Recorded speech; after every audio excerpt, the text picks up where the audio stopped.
ગુજરાતમાં હત્યાની સોપારીને લઈ આવેલા ડી-ગેંગના સભ્યો પકડાયા બાદ બીજી મોટી ઘટનામાં ગોધરાના ધારાસભ્યને ખંડણી માટે ધમકી મળી છે।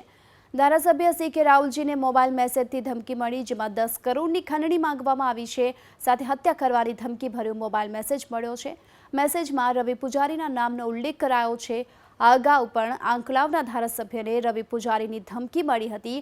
3 માર્ચે સૌપ્રથમ વખત રાહુલજીને ધમકીભર્યો મેસેજ મળ્યો, જોકે લંડનના નંબર પરથી આ મેસેજ આવ્યો હતો। રાહુલજીએ ગોધરાના ઉચ્ચ પોલીસ અધિકારીને આ અંગે રજૂઆત કરી છે।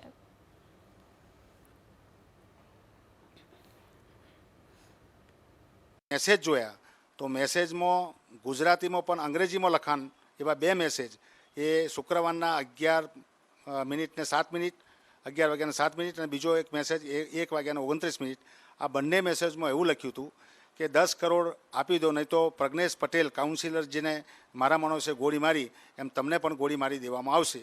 લિખિતમ રવિ પૂજારી આ પ્રમાણેનો મેસેજ મેં વાંચ્યા પછી મારા વતનમાં પણ મેં પોલીસને